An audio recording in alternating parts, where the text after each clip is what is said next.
Paul Manafort spends 23 hours a day in solitary confinement because of Mueller's thuggery, by Christina Layla for the GatewayPundit.com.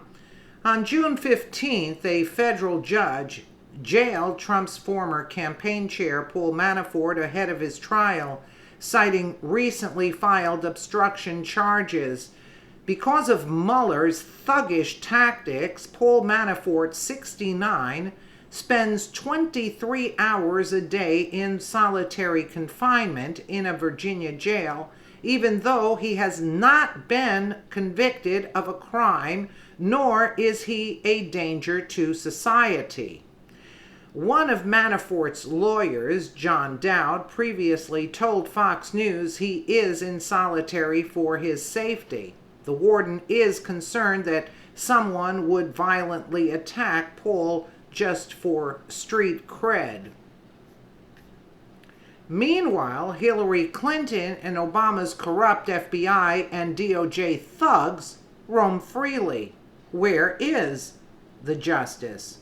Law and Crime reported Paul Manafort has been behind bars ever since a federal judge in Washington, D.C. revoked his pre-trial release for violating his bail conditions as he faces money laundering charges, according to a new court filing that his attorney submitted to the D.C. Circuit Court of Appeals.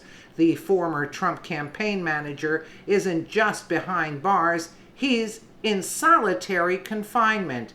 He is locked in his cell for at least 23 hours per day, excluding visits from his attorneys at a facility approximately 2 hours from his legal team. Manafort's attorney, Frank P. Silhar, wrote, "This confirms a previous claim from President Donald Trump's former attorney, John Dowd, who said in June that Manafort was in solitary." Dan Bongino sounded off on Mueller's KGB tactics. Bongino says he's arrested hardcore criminals who were not subjected to the treatment Manafort is receiving. "I don't know Manafort. I've never met him, but this is a disturbing story. I've arrested hardcore criminals who were not subjected to this.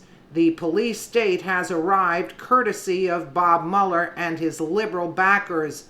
Sad day in America."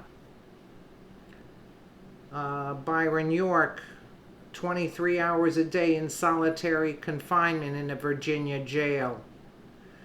Unbelievable. Cernovich said, "If you think Mueller and his ilk won't put Trump supporters in gulags, you're not paying attention."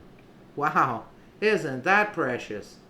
Yoshi Gestetner, a 70-year-old not yet convicted of a crime, accused of a nonviolent crime, is in a small cage 23 hours a day because Mueller/Weissman thought this person is the colluder.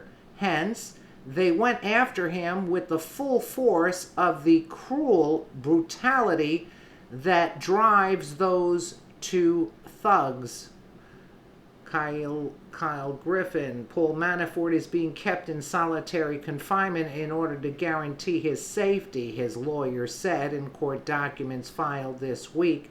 He is locked in a cell for at least 23 hours per day, excluding visits from his attorney.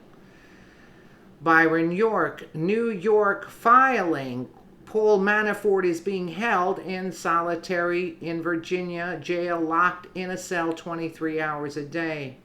Mueller and Rosenstein have used KGB thug-like tactics on Paul Manafort. FBI agents busted down Manafort's doors over the summer of 2017 and held up Manafort and his wife at gunpoint in a pre-dawn raid. Mueller has aggressively hunted down Manafort for alleged crimes committed over a decade ago that have nothing to do with Trump-Russia collusion during the 2016 election. If Mueller and Rosenstein can rove around with no oversight and target anyone and anything connected to Trump with unlimited resources, who's to say they won't target Trump supporters? Can you imagine this? Like the guy he's not convicted, yet he's in 23 hours a day in solitary confinement. I mean, something's got to give. I mean, where is the justice? Hillary Clinton and Obama's corrupt FBI and DOJ, and the thugs roam freely. Where is the justice? I mean, there comes a point where enough is enough, and something has to be done about this. And all this because Jeff Sessions recused himself.